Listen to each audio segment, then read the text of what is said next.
اللہ تعالی کی صفات کے سلسلے میں جو گفتگو بھی اب تک ہوئی ہے اس میں آخری بات یہ عرض کی گئی تھی کہ ہماری لغت، خواہ ہم دنیا کی کوئی زبان بولتے ہوں، اردو، انگلش، عربی یا کوئی بھی زبان، جتنے بھی الفاظ ہم اللہ تعالی کی ذات و صفات کو بیان کرنے کے لیے استعمال کرتے ہیں، وہ الفاظ اللہ کی ذات اور صفات پر شامل نہیں ہیں، کیونکہ ہمارے الفاظ ان چیزوں کے لیے ہیں جو دن رات ہمارے ساتھ تعلق رکھتی ہیں۔ مثلا ہم یہ کہتے ہیں کہ دیکھنا، تو دیکھنا ایک کام ہے، فعل ہے، اور آنکھ کے ذریعے ہوتا ہے۔ تو آپ کسی بچے سے بھی کہیں کہ میں نے آسمان کو دیکھا تو اس پر بادل تھے، اور میں نے زمین کو دیکھا خشک پڑی تھی، اور میں نے ایک جانور کو دیکھا جو ابھی یہاں سے گزرا ہے، تو یہ سارے الفاظ اس بچے کی بھی سمجھ میں آئیں گے، کیونکہ وہ بھی جانتا ہے کہ دیکھنے کے کیا معنی ہے۔ اور ہماری عقل میں بھی بات آتی ہے کہ آسمان پہ دیکھنا کیا ہے، اور زمین میں خشکی کا دیکھنا کیا ہے، اور جانور جو انہوں نے دیکھا تو کیسے دیکھا، یہ سب کی سب باتیں ہماری سمجھ میں آتی ہیں۔ ایسے ہی جب ہم یہ کہتے ہیں کہ میں نے سنا، تو آپ کسی بچے سے بھی کہیں کہ میں نے اذان کی آواز سنی، تو وہ بھی سمجھتا ہے کہ کیا بات کہہ رہے ہیں۔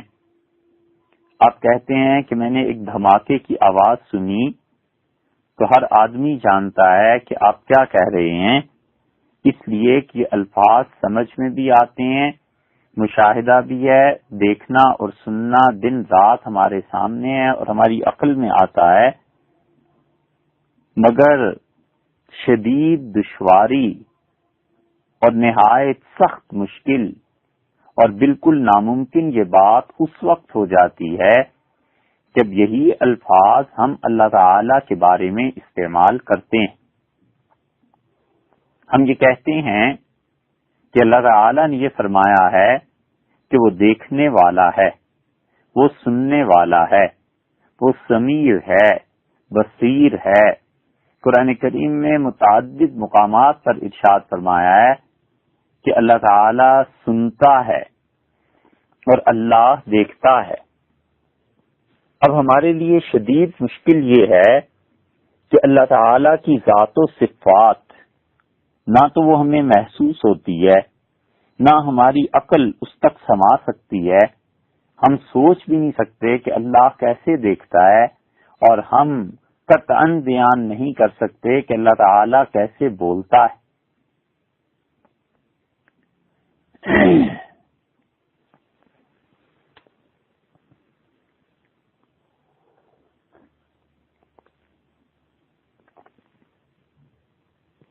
اور کسی شخص کے مشاہدے، تجربے، احساس، عقل، گمان، وہم میں سرے سے یہ بات گزری ہی نہیں، نہ آئی ہے کہ اللہ تعالی کا دیکھنا اور سننا یہ کیا ہے،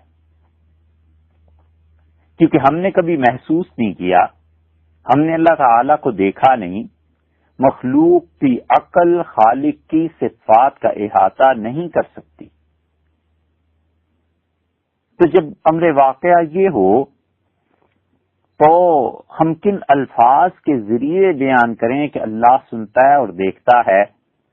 تو لا محالہ ہمیں لوٹنا پڑتا ہے اس زبان کی طرف جو زبان ہم استعمال کرتے ہیں، کیونکہ ہمارے پاس کوئی زبان ہی نہیں، اور ہم وہی الفاظ استعمال کر سکتے ہیں اللہ کے لیے بھی جن الفاظ کو ہم اس کی مخلوق کے لیے استعمال کرتے ہیں.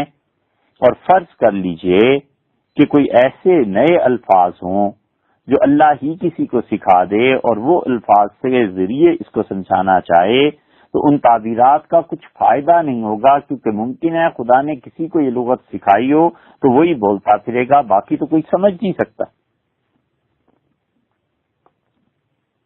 یہ مشکلات ہیں، اور نہایت مشکل ہے کہ کوئی بھی شخص، حتیٰ کہ انبیاء علیہ الصلوۃ والسلام نے بھی اللہ کا جو تعارف کرایا اور اللہ تعالی کی معرفت ان کے ذریعے سے جو نصیب ہوئی، تو انہوں نے بھی اللہ کی صفات کے بیان میں انہی الفاظ سے کام لیا جن الفاظ کو عام لوگ سمجھتے تھے.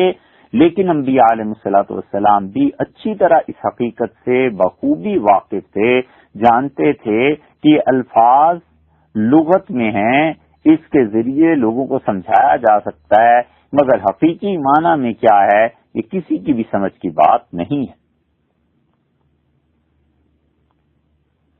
ان تمام مشکلات کے باوجود یہ ضروری ہے کہ لوگوں کو اللہ کی معرفت کرائی جائے. یہ ضروری ہے کہ لوگوں کو اللہ تعالی کی ذات کی طرف دعوت دی جائے. یہ ضروری ہے کہ اللہ تعالی کی صفات علیہ سے لوگوں کو روشناس کرایا جائے، اور ہم اس بات کا اعتقاد رکھیں کہ اللہ تعالی شانہ کی صفات ہیں، اور خاص طور پہ علم، قدرت، حیات، سمع، بصر، کلام، ارادہ اور تکوین، یہ 8 صفات اللہ کی ذاتی ہیں جن پر ایمان لانا چاہیے.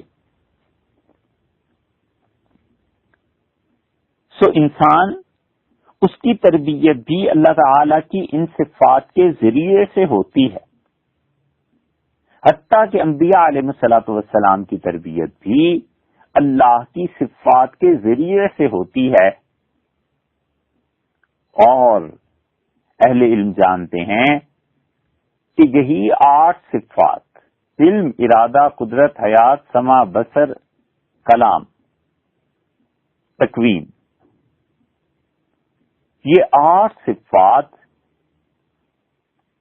اس کو پھر وجودی صوفیہ یعنی ابن عربی رحمت اللہ علیہ وغیرہ نور، وجود، ظہور، شہود، علم، ان چیزوں سے تعبیر کرتے ہیں. اور یہ وہ باتیں ہیں جن پر حضرت مجدد الفسانی سرہندی رحمت اللہ علیہ نے اپنے مکتوبات میں، اور خاص طور پہ نقشبندی مشائخ رحمہم اللہ کے سلسلے میں جہاں حقیقت محمدیہ پر بحث آتی ہے، وہاں وہ یہ الفاظ اور یہ مباحث استعمال کرتے ہیں. اور انبیاء علیہ الصلوۃ والسلام کی تربیت بھی نور، شہود اور ان چیزوں کے ذریعے سے کی جاتی، اور حضور اکرم صلی اللہ علیہ وسلم کی تربیت بھی ان ذریعے سے ہوئی، سوائے اس کے کہ صفت علم کا غلبہ حضور اکرم صلی اللہ علیہ وسلم پر تھا، اور اللہ کو یہ منظور تھا کہ جب تک اس امت میں علم اور تربیت رہے گی یہ لوگ غالب رہیں گے، اور اس امت کو علم ملے گا ان کے نبی علیہ الصلوۃ والسلام کے صدقے میں، اور رسول اللہ صلی اللہ علیہ وسلم کا فیض جاری ہوگا علم کا اس امت میں. تو یہ 8 صفاتوں یا اس کے 4 آگے منابع ہوں، کچھ بھی ہو، یہ سب کی سب باتیں ایسی ہیں کہ ان سے انسانوں کی معرفت ضروری ہے، انسانوں کو پہچاننا ضروری ہے. اور ان میں سے وہ جو دوسرا حصہ ہے 4 چیزوں والا، وہ حضرت ابن عربی رحمت اللہ علیہ نے فصوص الحکم میں تفصیل سے بیان کیا ہے، اور انہوں نے ایسا دائرہ باندھا ہے کہ حضرت مجدد الفسانی سرہندی رحمت اللہ علیہ بھی اس دائرے کے اندر ہی رہے ہیں، وہ بھی اس دائرے سے باہر نہیں نکلے.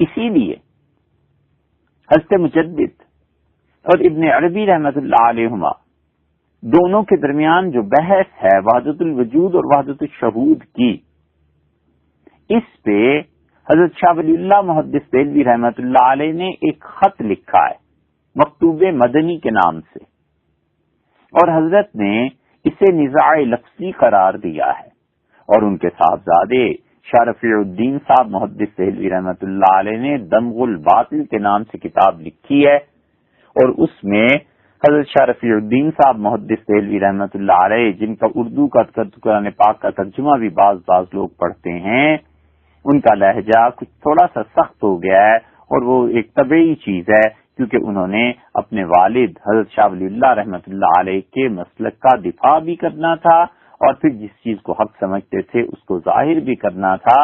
تو اس خانوادے نے شاہ ولی اللہ رحمۃ اللہ علیہ، جو بیک وقت عالم دین بھی تھے اور عارف بھی تھے اور معرفت خداوندی بھی اسے حاصل تھی، انہوں نے اسے نزاع لفظی اگرچہ قرار دیا ہے، لیکن وحدت الوجود اور وحدت الشہود میں بھی پہنچ کے اللہ تعالیٰ کی صفات کی بحث کرنی پڑتی ہے، دیکھنی پڑتی۔ اگرچہ ان چیزوں کا تعلق وحدت الوجود اور وحدت الشہود میں جو بات ہوتی ہے شعور کی، شہود کی، علم کی، نور کی، عام عوام کا کوئی تعلق نہیں ہے، مگر یہ بتایا جانا اس لیے ضروری تھا کہ آپ یقین مانیے کہ جن لوگوں کو شہود اور علم کے فرق کا پتہ نہیں ہے، یہ بھی وحدت الوجود کو گمراہی قرار دیتے ہیں۔ انہیں خبر ہی نہیں ہے کہ شؤون کیا ہوتی ہیں، تنزلات ستہ کیا ہوتی ہیں، اور انہیں معلوم ہی نہیں ہے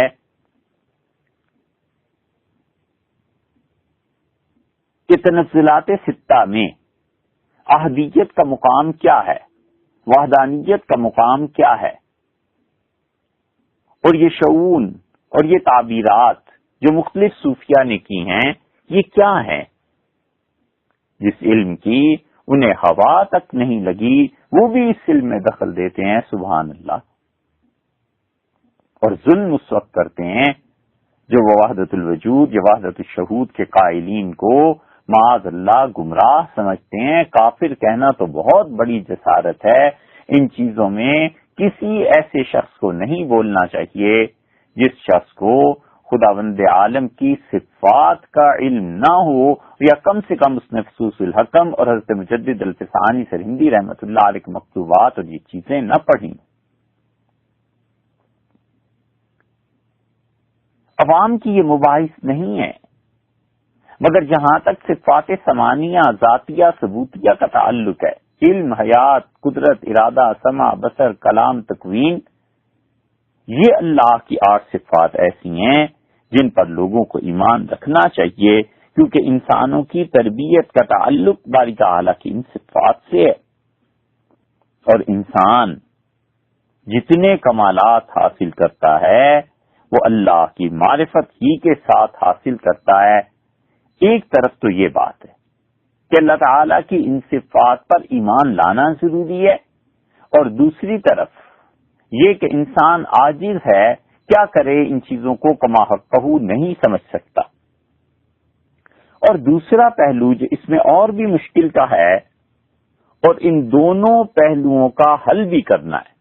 ایک پہلو آپ کی نظر میں یہ آ گیا کہ اللہ کی ایسی صفات، اور دوسرا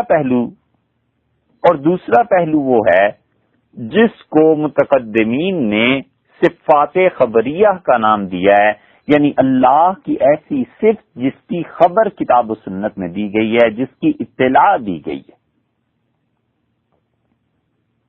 اللہ تعالی نے کہاں اطلاع دی ہے؟ قرآن کریم میں اطلاع دی ہے۔ حضور اقدس صلی اللہ علیہ وسلم نے کہاں اطلاع دی ہے؟ صحیح احادیث میں اللہ تعالی کے متعلق کچھ ایسی چیزوں کا ذکر آیا ہے جن کے متعلق اسلاف یہ کہتے تھے کہ اللہ کی صفات خبریہ ہیں، اور وہ اللہ تعالی کی ان صفات خبریہ کا اس بات کرتے تھے، اس پر ایمان کی دعوت دیتے تھے، اور اللہ کے متعلق یہ جو چیزیں ہیں جنہیں ہم صفات خبریہ سے تعبیر کر رہے ہیں، ایمان لائے بغیر کوئی چارہ کار نہیں ہے ضروری ہے کہ اللہ کی ان صفات کو مانا جائے، ضروری ہے کہ ان باتوں پر ایمان لایا جائے۔ اگر کوئی شخص ان چیزوں پر ایمان نہیں رکھے گا تو معاذ اللہ وہ انسان مسلمان ہی نہیں رہے گا۔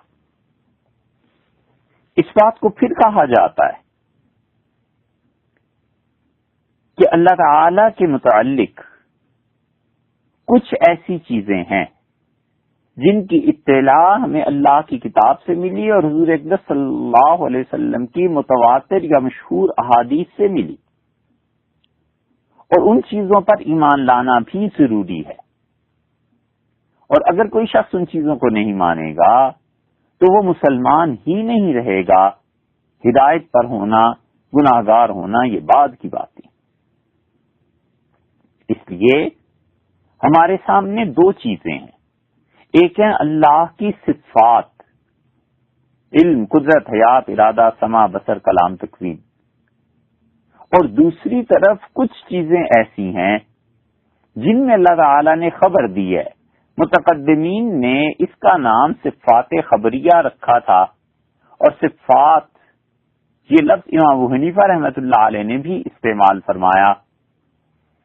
یہ اللہ کی ایسی صفات ہیں جس میں بغیر کسی تشبیہ کے، مخلوق کے ساتھ بغیر کسی مشابہت کے، یہ بہت ضروری فرض کے درجے میں ہے کہ ہم یہ جانیں کہ ان صفات میں اللہ کی ان چیزوں میں جو اللہ کی صفتیں بیان کی گئی ہیں اور اللہ تعالیٰ کے لیے جو کچھ بھی بیان کیا گیا ہے، مخلوق کو کسی بھی درجے میں کوئی مشابہت اس کے ساتھ نہیں ہے۔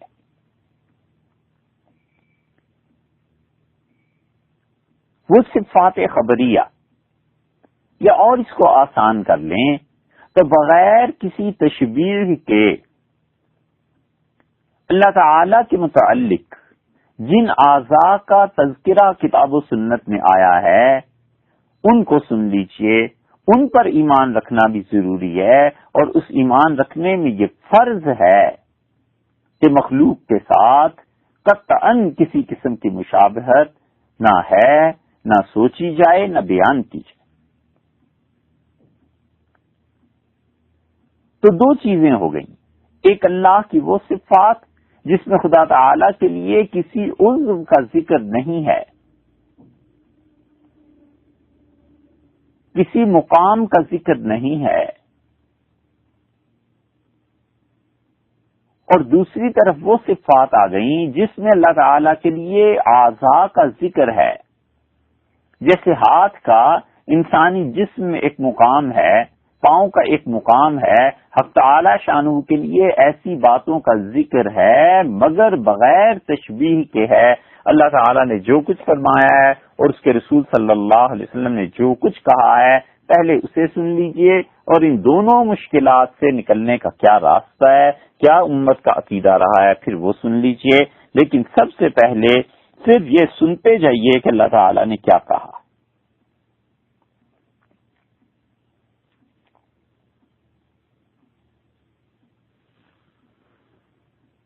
اللہ تعالی نے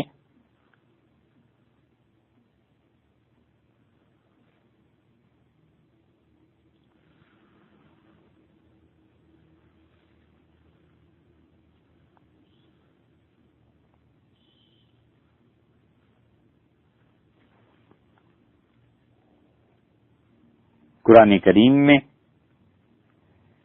تیسرے پارے میں سورہ آل عمران میں 30 نمبر آیت میں یہ کہا ہے کہ یوم تجد کل نفس ما عملت من خیر محضرا، جس دن ہر آدمی پائے گا جو زندگی میں اس نے نیکی کی تھی بالکل اپنے سامنے قیامت کے دن، وما عملت من سوء، اور جو کچھ اس نے برائی کی تھی وہ بھی بالکل اپنے سامنے پائے گا، تود لو ان بینہا و بینہ امدا بعیدا، اور وہ آرزو کرے گا کہ کاش یہ گناہ جو میں نے کیا تھا اس میں اور مجھ میں آج بہت دوری ہوتی۔ وَيُحَذِّرُكُمُ اللَّهُ نَفْسَهُ، اور اللہ تمہیں ڈراتا ہے اپنی ذات سے۔ لفظ استعمال کیا ہے نفس کا، اس کا ترجمہ آپ کریں گے تو یہ کہیں گے کہ اللہ تمہیں اپنے نفس سے ڈراتا ہے، اللہ تمہیں اپنی ذات سے ڈراتا ہے۔ انسانوں کے متعلق استعمال ہوتا ہے کہ تمہارے جی میں کیا ہے، تمہارے نفس میں کیا ہے، تمہارے اندر کیا ہے، تمہاری ذات کیا سوچتی ہے۔ اس طرح کا لفظ یہ اللہ تعالی نے یہاں استعمال فرمایا ہے، وَيُحَذِّرُكُمُ اللَّهُ نَفْسَهُ، اور اللہ تمہیں اپنے جی سے ڈراتا ہے۔ سوال یہ پیدا ہوتا ہے کہ اللہ کا نفس، اللہ کا جی، یہ کیا چیز ہے؟ اللہ تعالی نے کیا فرمایا ہے؟ اور اچھی طرح یہ بات بھی خیال میں رکھنی چاہیے کہ اللہ تعالی کے لیے جسم نہیں ہے۔ اگر کوئی شخص اللہ کے لیے جسم مانے گا تو معاذ اللہ وہ کفر کی بات کرے گا۔ ایک اور مقام دیکھیے، سیدنا مسیح علیہ الصلوۃ والسلام اللہ کے حضور میں، اور 7ویں پارے میں سورہ المائدہ کے آخر پہ اللہ تعالی نے بتایا ہے، اللہ تعالی نے فرمایا ہے کہ جب اللہ حضرت عیسیٰ علیہ الصلوۃ والسلام سے یہ کہے گا کہ وَإِذْ قَالَ اللَّهُ يَا عِيسَى ابْنَ مَرْيَمَ، اے مریم کے بیٹے عیسیٰ علیہ الصلوۃ والسلام، أَأَنْتَ قُلْتَ لِلنَّاسِ اتَّخِذُونِي وَأُمِّيَ إِلَٰهَيْنِ مِن دُونِ اللَّهِ، تم نے لوگوں کو یہ کہا تھا کہ اللہ تعالیٰ کو چھوڑ کر مجھے اور میری ماں کو اپنا خدا بنا لو۔ قال سبحانک، حضرت عیسیٰ علیہ الصلوۃ والسلام اللہ کے جلال اور روب سے کانپ اٹھیں گے اور عرض کریں گے کہ اللہ آپ پاک ہیں۔ پہلا جواب، پہلی گزارش، اللہ آپ پاک ہیں اس بات سے کہ کوئی آپ کے ساتھ شرک کرے۔ دوسری بات عرض کی، ما یکون لی ان اقول ما لیس لی بحق، اے اللہ کسی طور پہ مجھے یہ نہیں بن آتا کہ میں وہ بات کہوں جو مجھے جچتی نہیں۔ اور پھر تیسری بات عرض کی، ان کنت قلتہ فقد علمت، اگر میں نے یہ کہا ہوگا زندگی میں تو اللہ آپ کو خوب معلوم ہوگا۔ تعلم ما فی نفسی، اللہ آپ خوب جانتے ہیں جو کچھ میرے جی میں ہے، میرے دل میں ہے، میرے نفس میں ہے، یعنی میرے وہم و گمان میں بھی کبھی نہیں گزرا کہ میں اپنی عبادت کی دعوت دوں اے خدا۔ ولا اعلم ما فی نفسی کا، اور اللہ میں نہیں جانتا آج تیرے جی میں کیا ہے، اللہ میں نہیں جانتا تیرے نفس میں کیا ہے، تیرے دل میں کیا۔ اللہ تعالی کے لیے یہ نفس کا لفظ سے عیسیٰ علیہ الصلوۃ والسلام استعمال کریں گے، اور کرنا ہی ہے، اس لیے کہ انسان ان الفاظ کے ذریعے، اور الفاظ کہاں سے لائے؟ سورہ مائدہ کی 116 نمبر آیت ہے، جس میں پھر اللہ تعالی نے فرمایا ہے کہ حضرت عیسیٰ علیہ الصلوۃ والسلام جو کچھ کہیں گے اس میں بھی پھر یہ نفس کا لفظ آ گیا نا۔ اللہ تعالیٰ کا جی یہ کیسا ہے، اس کا نفس کیا ہے؟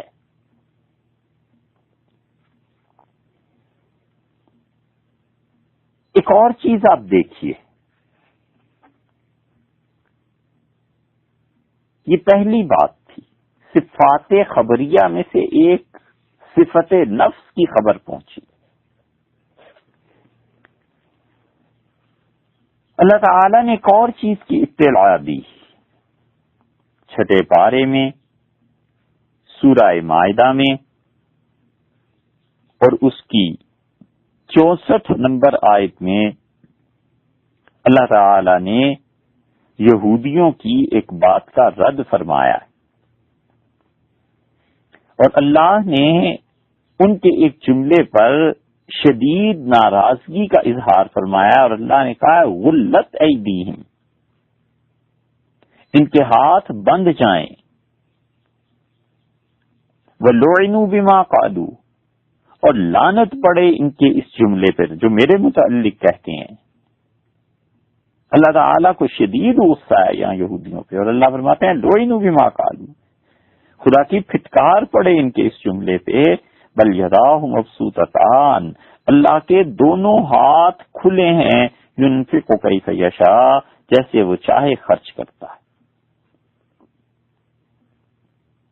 اللہ تعالی نے یہاں پر اپنے لیے دو ہاتھوں کا ذکر فرمایا اور یہ کہا کہ بل یداہ، اللہ کے دونوں ہاتھ مبسوطتان، دونوں کھلے۔ سوال یہ پیدا ہوتا ہے کہ اللہ تعالی کے ہاتھ کیسے ہیں؟ اللہ تعالی نے جو خبر دی ہے کہ وہ کھلے ہوئے ہیں، تو اللہ تعالی کے ہاتھ کیسے ہیں؟ ایک اور مقام آپ قرآن کریم میں ہی دیکھیے، اللہ تعالی نے اسے بیان کیا ہے، اور حضرت آدم علیہ السلام کا تذکرہ کیا ہے 23ویں پارے میں، سورہ صاد ہے اور 38ویں سورت ہے یہ، اور تذکرہ یہ چل رہا ہے کہ فرشتوں کو حکم ہوا کہ حضرت آدم علیہ السلام کو سجدہ کرو، اور سب نے سجدہ کیا الا ابلیس، سوائے شیطان کے، استکبر وکان من الکافرین، اللہ نے فرمایا غرور کیا اور وہ منکروں میں سے تھا۔ قال یا ابلیس، اور اللہ تعالی نے فرمایا اے ابلیس، ما منعک ان تسجد، کیا اٹکاؤ ہے، کیا تردد ہے، اس کو کیوں نہیں سجدہ کرتے، لما خلقت بیدی، جس کو میں نے اپنے دونوں ہاتھوں سے بنایا ہے۔ تو معلوم ہوا کہ سیدنا آدم علیہ السلام ہمارے جد اعلی، ان کو اللہ تعالی نے اپنے دونوں ہاتھوں سے بنایا تھا۔ یہ سورہ صاد کی 75 نمبر آیت ہے، جس میں اللہ تعالی نے بڑے صاف لفظوں میں کہا ہے کہ اس کے دونوں ہاتھ۔ ایک اور مقام دیکھ لیجئے، اور 24ویں پارے میں سورہ الزمر میں اللہ تعالی نے قیامت کا ذکر کیا ہے، اور اللہ نے فرمایا ہے، سورہ زمر 39ویں سورت ہے اور اس کی 66 نمبر آیت میں حکم دیا ہے، بل اللہ فاعبد وکن من الشاکرین، اللہ کو پوج، اللہ کی عبادت کر، اور ان لوگوں میں رہ جو اس کا حق مانتے ہیں، شکر کرتے ہیں، وما قدر اللہ حق قدرہ، اور نہیں سمجھے اللہ کو جہان والے، اس کی مخلوق لوگ، حق کا قدر ہی، جتنا کچھ وہ ہے۔ والارض جميعا قبضته، اور زمین ساری کی ساری اس کی مٹھی میں ہوگی، یوم القیامت، قیامت کے دن، والسماوات مطویات بیمینہ، اور آسمان لپٹے ہیں اس کے دائیں ہاتھ کو۔ تو ایک تو پتا چلا اللہ تعالی کا دایاں ہاتھ، اور اس سے معلوم ہوا کہ اللہ کی مٹھی بھی ہے۔ انسانوں میں جب وہ اپنی انگلیوں کو میچ لیں، بند کر لیں، اور انگلیوں کو ہتھیلی سے ملا لیں اور مکے کی طرح کی شکل اپنے ہاتھ کی بنا لیں، تو انسان اسے مٹھی کہتا ہے، اور اللہ نے اپنے لیے فرمایا ہے کہ ساری زمین اس کی مٹھی میں ہوگی قیامت کے دن، اور آسمان اس کے دائیں ہاتھ پر لپٹے ہوئے ہوں گے۔ تو اس سے معلوم ہوا کہ اللہ تعالیٰ کے لیے ایک مٹھی بھی ہے، اور حق تعالی شانہ کے لیے ایک بات یہ کہ اس کا دایاں ہاتھ بھی ہے. اب یہ اللہ کا دایاں ہاتھ کیسا ہے اور اللہ تعالی کی مٹھی کیسی ہے؟ جب آدمی اس کو پڑھتا ہے اور ان مقامات سے گزرتا ہے تو پھر یہ سوچتا ہے کہ اللہ نے کیا بیان فرمایا. سورہ الانعام میں 7ویں پارے میں اللہ تعالی نے 54 نمبر آیت میں ذکر کیا ہے اور بات پیچھے سے شروع ہوتی ہے کہ وہ لوگ جو غربت کے پسے ہوئے حضور اقدس صلی اللہ علیہ وسلم کی صحبت مبارکہ میں آتے تھے اور اکابر صحابہ کرام رضی اللہ عنہ میں سے تھے. اللہ نے فرمایا وَإِذَا جَاءَكَ الَّذِينَ يُؤْمِنُونَ بِآيَاتِنَا، جب آپ کے پاس آئیں وہ لوگ جو ہماری آیتوں کو مانتے ہیں، فَقُلْ سَلَامٌ عَلَيْكُمْ، اے میرے نبی ان غریبوں کو آپ سلام کیجیے صلی اللہ علیہ وسلم.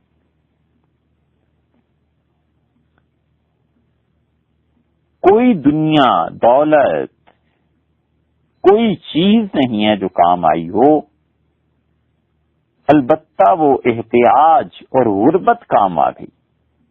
اور اللہ نے اپنے نبی صلی اللہ علیہ وسلم کو حکم دیا کہ ان فقیروں کو آپ سلام کریں اور انہیں بتائیں کہ كتب ربكم على نفسه الرحمہ، تمہارے رب نے اپنے اوپر اپنے جی میں اپنے دل میں یہ بات طے کر لی ہے کہ تم پر رحمت کرنی ہے. انه من عمل منکم سوءا بجہالۃ، اور تم تو اتنے اچھے ہو میرے نبی صلی اللہ علیہ وسلم کی صحبت میں رہنے والوں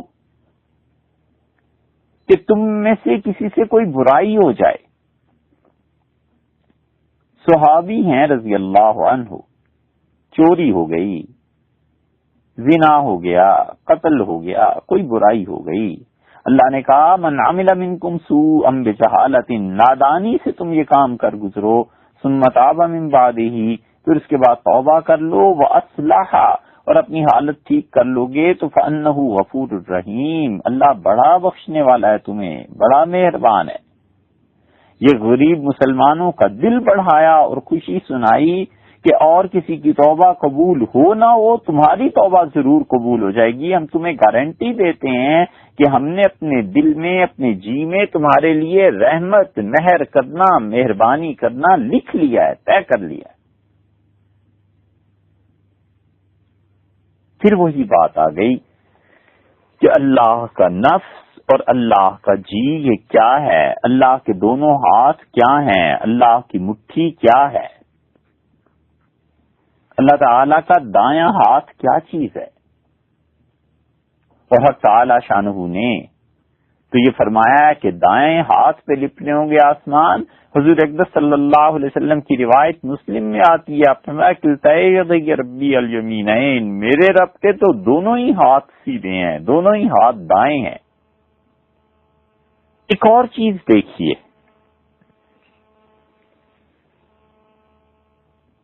وہ اللہ تعالی نے بیان کی ہے اور ارشاد ہوا ہے. حضرت موسیٰ علیہ الصلوۃ والسلام کی والدہ کی طرف اللہ نے وحی کی اور ان سے فرمایا کہ اپنے بیٹے کو، اس معصوم بچے کو صندوق میں ڈال دو اور وہ صندوق پانی میں بہا دو. فَلْيُلْقِهِ الْيَمُّ بِالسَّاحِلِ، اور پھر وہ جو پانی ہے اسے ساحل پر لے جائے گا. یَأْخُذْهُ عَدُوٌّ لِّي وَعَدُوٌّ لَّهُ، تو ایک ایسا شخص اسے اٹھا لے گا جو اس کا بھی دشمن ہے اور میرا بھی دشمن ہے. 16ویں پارے میں سورہ طٰہٰ کی 39 نمبر یہ آیت ہے اور اللہ نے فرمایا اے موسیٰ وَأَلْقَيْتُ عَلَيْكَ مَحَبَّةً مِّنِّي، میں نے اپنی طرف سے محبت کا پرتو تیرے پہ ڈال دیا تھا، جو دیکھتا تھا بے اختیار دل کھینچتا تھا تیری طرف. وَأَلْقَيْتُ عَلَيْكَ مَحَبَّةً مِّنِّي، اپنی طرف سے محبت تجھ پہ ڈال دی تھی. اور آگے وَلِتُصْنَعَ عَلَىٰ عَيْنِي، اور تیرا اتنا خیال تھا کہ تو جوان ہو، تو پرورش پائے، تو طاقت چڑھے میری آنکھ کے سامنے. عَلَىٰ عَيْنِي، اللہ تعالی نے کہا کہ میری آنکھ کے سامنے تو کدو کاٹ نکالے. اس سے معلوم ہوا کہ اللہ تعالی کے لیے آنکھ بھی ہے، اور اللہ نے اس کا ذکر یہاں پر سورہ طٰہٰ میں کیا ہے. اور اللہ تعالی نے یہی بات ارشاد فرمائی ایک اور مقام پہ، اور ارشاد ہوا حضور اقدس صلی اللہ علیہ وسلم سے جب وہ کفار مکہ کے طعنوں سے اور ان کی دی ہوئی تکالیف سے شدید خوف محسوس کرتے تھے، تو اللہ تعالی نے سورہ الطور کی آخری آیت میں یہ ارشاد فرمایا کہ وَاصْبِرْ لِحُکْمِ رَبِّكَ 27واں پارہ سورہ الطور، اور ارشاد ہوا وَاصْبِرْ لِحُکْمِ رَبِّكَ، آپ ٹھہرے رہیے، اپنے رب کے حکم کے منتظر رہیے، انتظار کیجئے کہ آپ کا پروردگار کیا حکم دیتا ہے آپ کو. فَإِنَّكَ بِأَعْيُنِنَا، ارے آپ تو ہماری آنکھوں کے سامنے. کیا سکون، کیا رحمت، اور کتنی راحت اور ٹھنڈک محسوس کرتا ہوگا حضور اقدس صلی اللہ علیہ وسلم کا قلب مبارک جب ایسی آیات نازل ہوتی ہوں گی، اور جب ایسی شفقت کی باتیں حق تعالی شانہ کی طرف سے کہی جاتی ہوں گی. یہاں پر ارشاد فرمایا فَإِنَّكَ بِأَعْيُنِنَا، آپ تو ہماری آنکھوں کے سامنے. تو ارشاد ہوا فَإِنَّكَ بِأَعْيُنِنَا، آپ ہماری آنکھوں کے سامنے. اس سے معلوم ہوا کہ اللہ تعالی کے لیے ایک آنکھ نہیں بلکہ ارشاد فرمایا ہے اس کے مطابق آنکھ کی جمع ہے، کئی آنکھیں. 17ویں پارے میں سورہ الانبیاء علیہ الصلوۃ والسلام میں اللہ تعالی نے ذکر کیا ہے حضرت نوح علیہ الصلوۃ والسلام کا، اور اللہ تعالی نے بتایا ہے کہ ان کے زمانے میں کافر سرداروں نے ان کے ساتھ کیا کیا. اور سورہ المومنون 18واں پارہ اور اس کی 27ویں آیت میں اللہ فرماتے ہیں، 26ویں میں فرمایا، 26ویں آیت میں کہ نوح علیہ السلام نے کہا رب انصرنی بما کذبون، اور بولے نوح علیہ السلام اور کہا رب میری مدد کر، اس قوم نے مجھے جھٹلایا ہے. فأوحینا الیہ، ہم نے ان کی طرف حکم بھیجا ان اصنع الفلک بأعیننا، کشتی بنا ہماری آنکھوں کے سامنے، وواہجنا، اور ہمارے حکم سے، فاذا جاء امرنا، اور جب ہمارا حکم پہنچے، وفارت تنور، اور تنور ابلنے لگے، فاسلک فیہا من کل زوجین اثنین واہلک، تو اس کشتی میں ڈال لیں آپ ہر چیز کا جوڑا، اور اپنے گھر والوں کو بھی بٹھا لیجئے، الا من سبق علیہ القول منہم، ہاں مگر جس کی قسمت میں ڈبونا لکھا جا چکا وہ نہیں. دیکھا آپ نے، یہاں بھی ہے انصنع الفلک بأعیننا. تو اللہ تعالیٰ نے حضرت موسیٰ علیہ السلام سے کہا تاکہ تو پروان چڑھے میری آنکھ کے سامنے، اور حضرت نوح علیہ السلام سے فرمایا کہ کشتی بنائیے میری آنکھوں کے سامنے. اور سورہ الطور میں اللہ تعالیٰ نے حضور اقدس صلی اللہ علیہ وسلم سے کہا کہ آپ کی ہستی، آپ کی شخصیت فإنک بأعیننا، آپ تمہاری آنکھوں کے سامنے. اس سے معلوم ہوا کہ اللہ تعالی نے اپنے لیے آنکھ یا آنکھوں کا لفظ ارشاد فرمایا ہے. پھر ایک اور مقام دیکھیے، سورہ قصص میں 20ویں پارے میں بالکل آخری آیت ہے، اور اللہ تعالی نے کہا وَلَا تَدْعُ مَعَ اللَّهِ إِلَٰهًا آخَرَ، اور اللہ تعالی کے علاوہ کسی اور کو مت پکارو، کسی اور کا حکم، اس کی حکمرانی مت تسلیم کرو. لا الہ الا ہو، کسی کی بندگی نہیں اللہ کے علاوہ. کل شیء ہالک، ہر چیز نے فنا ہونا ہے، الا وجہہ، مگر وجہ اس کا.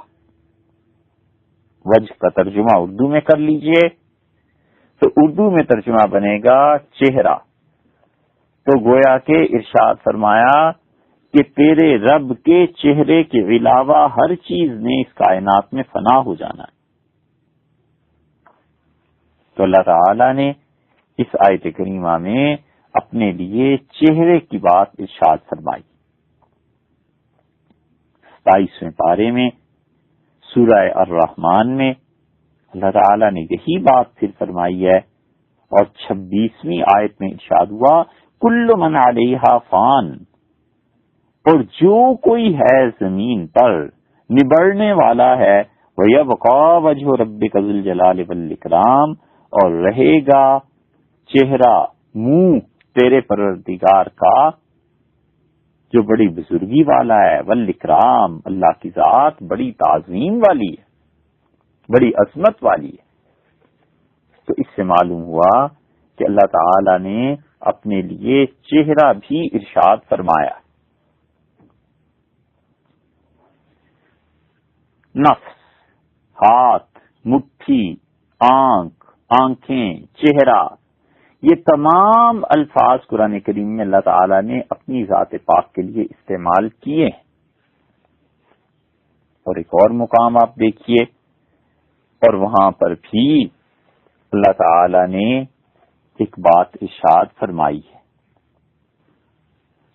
اور وہ ہے 29ویں پارے میں سورہ قلم.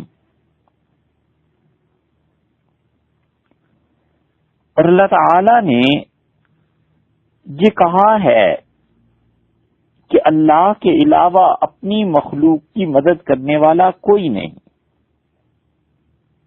اور قیامت میں جو حساب اور گرفت ہوگی تو اس دن بھی خدا سے چھڑانے والا کوئی نہیں ہوگا. اور پھر فرمایا ہے 41 نمبر آیت میں سورہ القلم 29ویں پارے میں کہ ام لہم شرکاء، کیا ان کے کوئی خود ساختہ، خود بنائے ہوئے میرے شریک ہیں، فلیاتوا بشرکائہم ان کانوا صادقین، تو انہیں چاہیے کہ میرے مقابلے میں اپنے خداؤں کو، اپنے شریکوں کو لے آئیں اگر یہ سچے ہیں. یوم یکشف عن ساق، جس دن پنڈلی کھولی جائے گی، ویدعون الی السجود، اور سجدوں کی طرف بلائے جائیں گے، فلا یستطیعون، اور یہ سجدہ نہیں کر سکیں گے، خاشعۃ ابصارہم ترہقہم ذلہ، اور ان کی آنکھیں شرمندگی سے جھک جائیں گی، نظریں اور ان کے چہرے ان پر ذلت طاری ہو جائے گی. وقد کانوا یدعون الی السجود وهم سالمون، دنیا میں انہیں نماز کے لیے بلایا جاتا تھا اور یہ بھلے چنگے تھے، نماز نہیں پڑھتے تھے.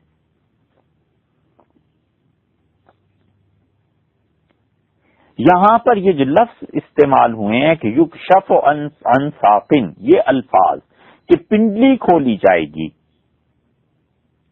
بات یہ ہے کہ پنڈلی کیا چیز ہے؟ پنڈلی انسانی جسم میں ٹخنے سے اوپر اور گھٹنے سے نیچے، ٹخنے اور گھٹنے کی درمیانی جگہ کو پنڈلی بولتے ہیں نا. اللہ تعالی نے فرمایا پنڈلی کھول دی جائے گی.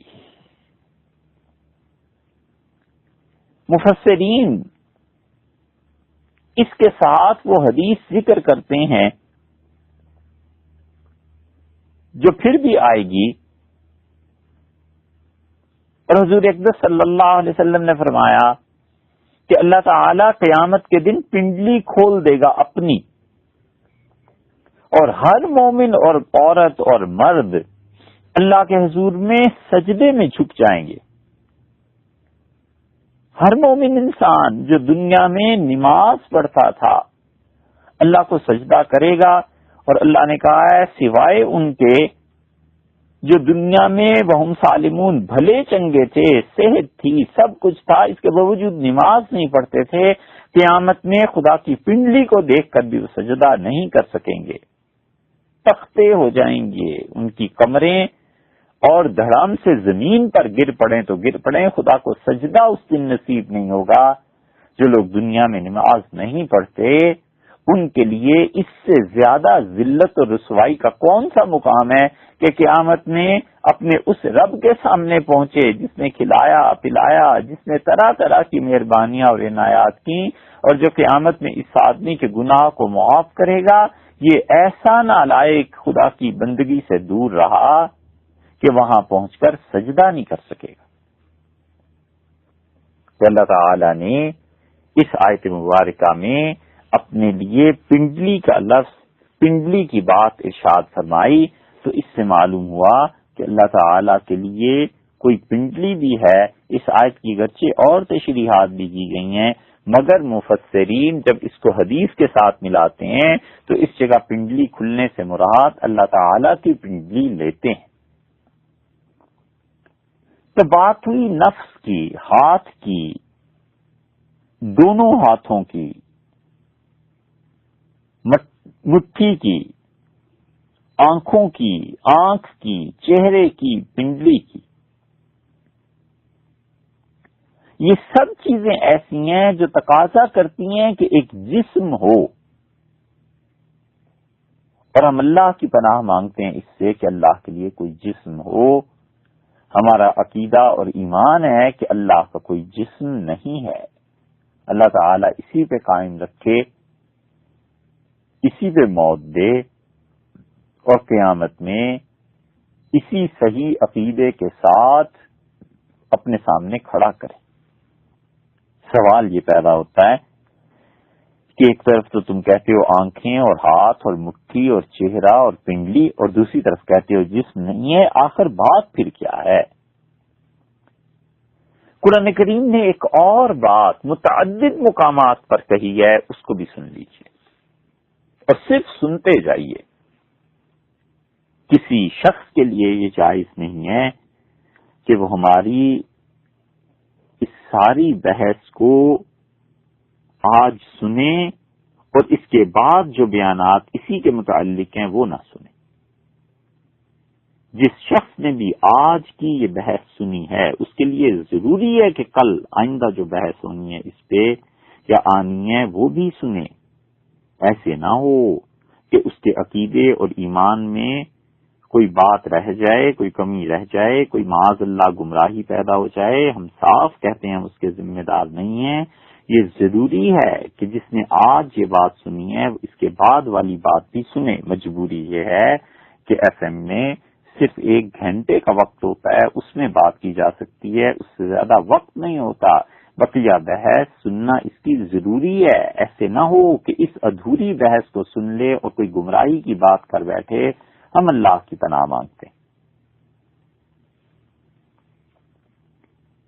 آج صرف سنتے رہیے.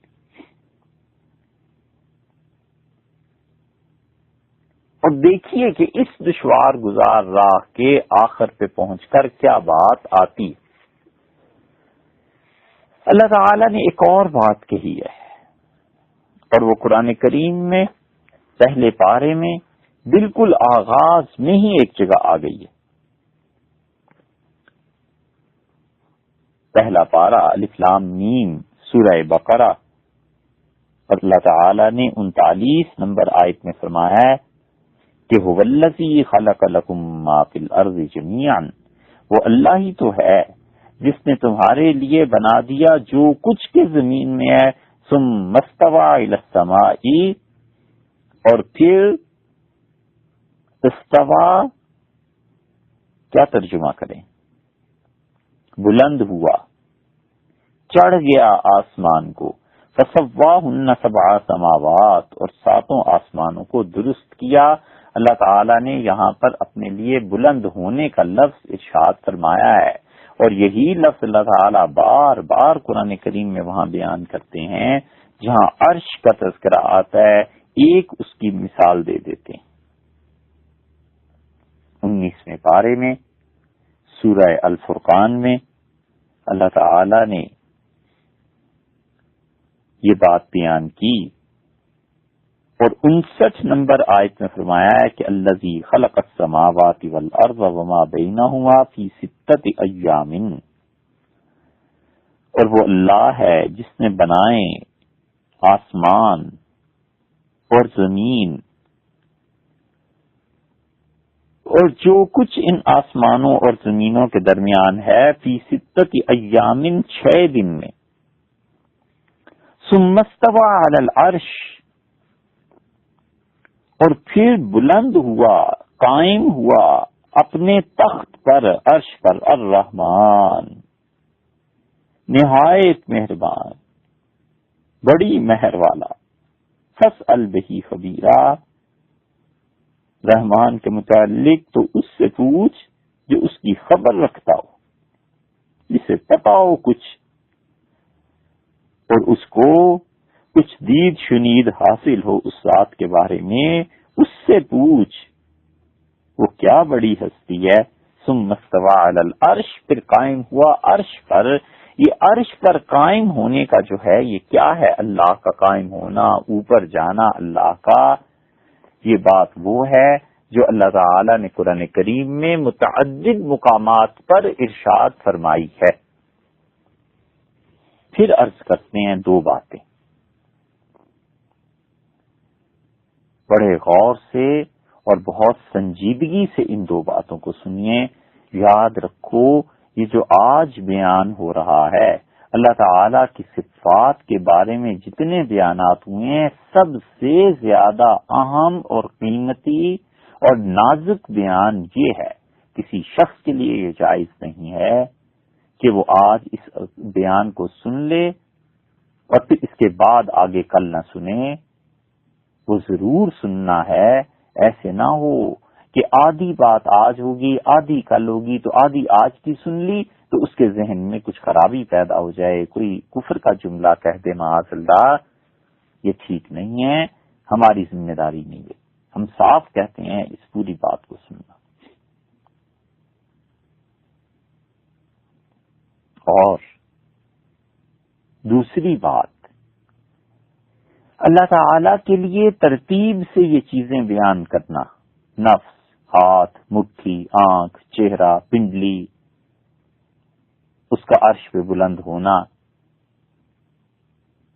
یہ اس طرح بیان کرنا کہ جیسے گویا معاذ اللہ ثم معاذ اللہ ایک تصویر کھینچی جا رہی ہو، یہ گمراہی ہے، بدعت ہے، اس طرح بیان نہیں کرنا چاہیے۔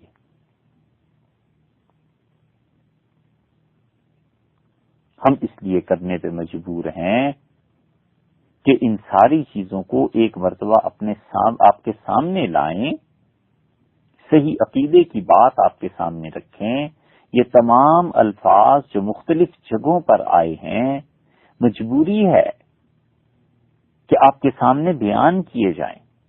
ہم نے اس میں پھر بھی احتیاط کی ہے کہ کسی جسم کی ترتیب بیان نہیں کی، معاذ اللہ، اللہ کے لیے کوئی جسم نہیں،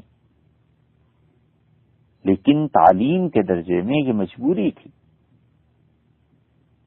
کہ ان ساری باتوں کو ایک جگہ بیان کیا جائے،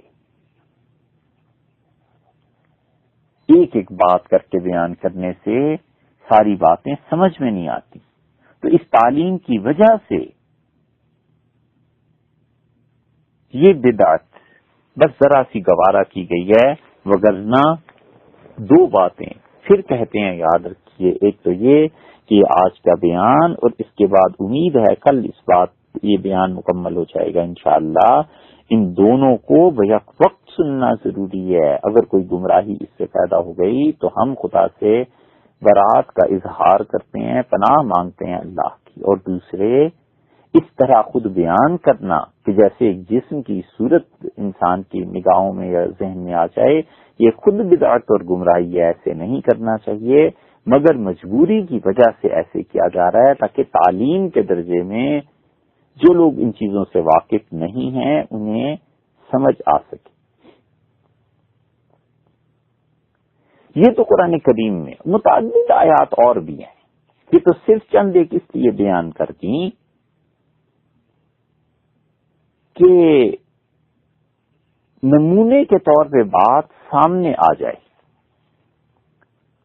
اور کسی کو اس پہ شبہ اور اشکال پیش نہ آئے کہ وہ مختلف جگہوں پر پڑھے گا تو سوچے گا ہم اصول کی باتیں آپ سے عرض کرتے ہیں کہ ان دو مشکلات سے کیسے نکلنا ہے. ایک مشکل وہ علم، ارادہ، قدرت، سمع، بصر، حیات، کلام، تکوین وغیرہ، اور دوسری طرف یہ چیزیں بس آپ صرف سنتے رہیے.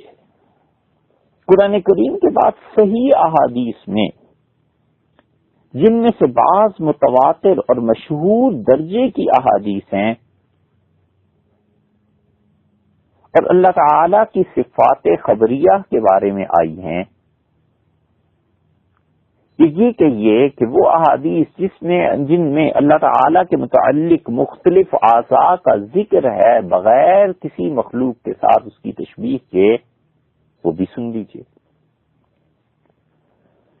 حضور اقدس صلی اللہ علیہ وسلم نے یہ باتیں صحابہ کرام رضی اللہ عنہ کے سامنے ہی کہی ہیں. حضرت ابو ہریرہ رضی اللہ عنہ نے کہا، یخبر عن النبی صلی اللہ علیہ وسلم، وہ حضور اقدس صلی اللہ علیہ وسلم سے یہ بات بیان کرتے تھے.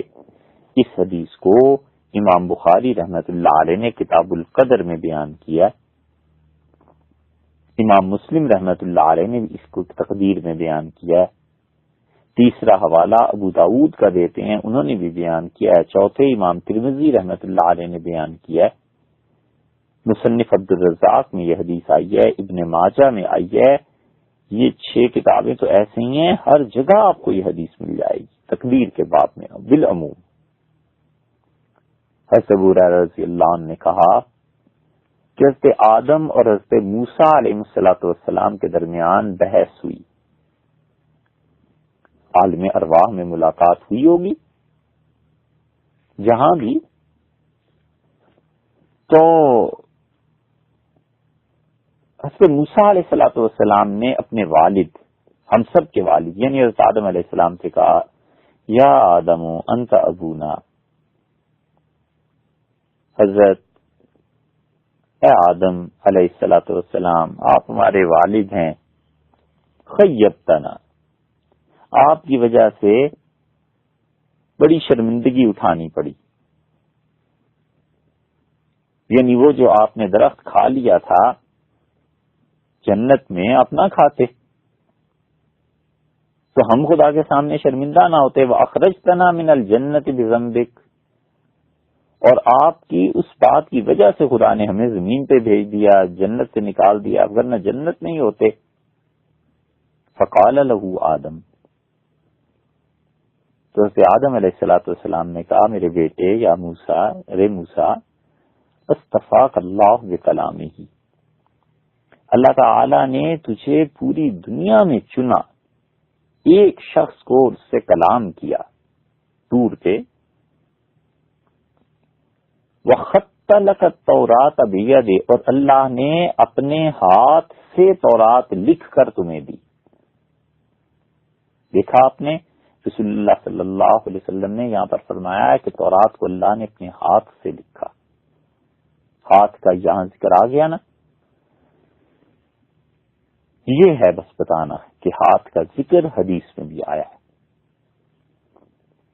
پوری حدیث یہ ہے پھر آگے کہ آدم علیہ الصلوۃ والسلام نے کہا، میرے بیٹے موسیٰ، اللہ تعالی نے تجھے اپنے کلام کے ساتھ مخصوص کیا، اپنے دست مبارک سے ہاتھ سے لکھ کے تورات تیرے حوالے کی. اتلونی علی امر قدرہ اللہ علی قبل ان یخلقنی ب40 سنہ، اور میرا بیٹا مجھے ملامت کرتا ہے اس کام پہ جو اس کو پتا نہیں ہے۔ موسیٰ تمہیں پتا نہیں ہے کہ میری پیدائش سے بھی 40 برس پہلے میری تقدیر لکھ دی گئی تھی، اور اس میں لکھا تھا کہ وہ میں نے درخت کھانا ہے، تو میں کیسے اس سے باز رہ سکتا تھا؟ تو حضرت موسیٰ علیہ السلام باپ سے یہ جواب سن کر چپ ہو گئے، بلکہ صحیح ترجمہ یہ کرنا چاہیے کہ چپ ہی تو رہ گئے۔ تو رسول اللہ صلی اللہ علیہ وسلم فحج آدم و موسیٰ، حضرت آدم علیہ السلام نے خاموش کرا دیا موسیٰ کو، فحج آدم و موسیٰ، آدم نے خاموش کرا دیا موسیٰ کو، فحج آدم و موسیٰ، آدم نے موسیٰ کو خاموش کرا دیا، ثلاثاً 3 مرتبہ حضور اقدس صلی اللہ علیہ وآلہ وسلم انہوں نے یہ بات ارشاد فرمائی۔ اس سے معلوم ہوتا ہے کہ اللہ تعالی کے لیے ہاتھ کا ہونا، اس کو خود رسول اللہ صلی اللہ علیہ وسلم نے بیان کیا ہے، بس اسے سن لینا چاہیے، کسی تشریح میں جائے بغیر وہ پھر بات کریں گے، لیکن اس حدیث سے پتا چلا کہ حق تعالی شانہ کے لیے ہاتھ ہے۔ ہم جو کسی چیز کو دیکھتے ہیں تو اس کے لیے یہ ضروری ہے کہ اس کا کوئی جسم ہو، اور جسم کے لیے ضروری ہے کہ کوئی حد ہو۔ مثلا کتاب کو آپ دیکھتے ہیں تو کوئی اس کی لمبائی چوڑائی ہوتی ہے نا۔ ایک آدمی ایک جسم دیکھتا ہے تو کھانے کا برتن ایک جسم ہے، گلاس ہے، مگ ہے، ایک جسم ہے نا، اس کی کوئی حد تو ہوتی ہے۔ اللہ تعالی کو کیسے دیکھیں گے؟ قرآن کریم میں اللہ نے خود فرمایا ہے سورہ القیامہ 29ویں پارے میں کہ لوگ اللہ کو دیکھیں گے، اور سے جریر بن عبداللہ رضی اللہ عنہ کی روایت آئی ہے صحیح بخاری میں، مسلم میں، ترمذی میں، ابو داود میں، نسائی میں، ابن ماجہ میں،